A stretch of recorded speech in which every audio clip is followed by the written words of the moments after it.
Third টার্মিনালটা আমরা খুব দ্রুত চালু করার চেষ্টা করছি। তো সেই অনুযায়ী থার্ড টার্মিনালে কারা গ্রাউন্ড হ্যান্ডলিং করবেন সে বিষয়ে অনেকের সাথে আমাদের কথা হচ্ছে।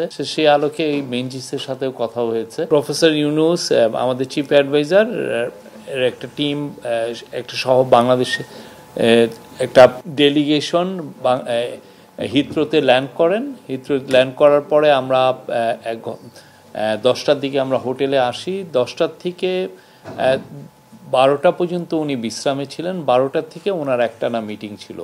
12টার সময় এয়ারবাসের সিনিয়র এক্সিকিউটিভ ভাইস প্রেসিডেন্ট আসছিলেন। তো বাংলাদেশের সাথে তাদের এভিয়েশন এয়ারবাসের সাথে এভিয়েশনের যাতে পারস্পরিক সহযোগিতার বিষয়ে আলাপ হয়।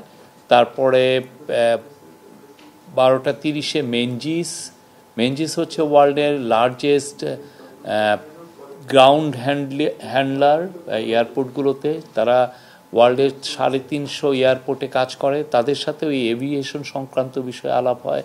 আপনারা জানেন যে বাংলাদেশে থার্ড টার্মিনালটা আমরা খুব দ্রুত চালু করার চেষ্টা করছি। তো সেই অনুযায়ী থার্ড টার্মিনালে কারা গ্রাউন্ড হ্যান্ডলিং করবেন সে বিষয়ে অনেকের সাথে আমাদের কথা হচ্ছে। সেই আলোকে এই মেনজিসের সাথেও কথা হয়েছে। তো এরপরে যেটা হয়েছে যে 2টার সময় বাংলাদেশের ফ্রেন্ড যারা এবং বাংলাদেশি অরিজিন যারা এমপি হয়েছেন তাদের একটা অল পার্টি পার্লামেন্টারি গ্রুপ এসছিলেন প্রফেসর ইউনুসের সাথে দেখা করতে। সেখানেও 1 ঘন্টারও বেশি পারস্পরিক মিউচুয়াল ইন্টারেস্টের জায়গায় যেগুলো আছে সেগুলো নিয়ে আলাপ হয়েছে। রোহিঙ্গা ইস্যু খুব প্রমিনেন্স পেয়েছে। এই সাথে বাংলাদেশের পলিটিক্যাল ইস্যুগুলো এসছে, বিশেষ করে ডেমোক্রেটিক ট্রানজিশনে আমরা এই রিফর্ম কমিশনগুলো কি করা হচ্ছে এবং রিফর্ম কমিশনের আর এটা ওইটা না, কাপড় ধোয়ার একটাই সলিউশন, চাকা অল ইন ওয়ান। বাইরে অন্যান্য এখন কি মানে কবে জুলাই চার্টার হবে সেগুলো নিয়ে আলাপ হয়েছে।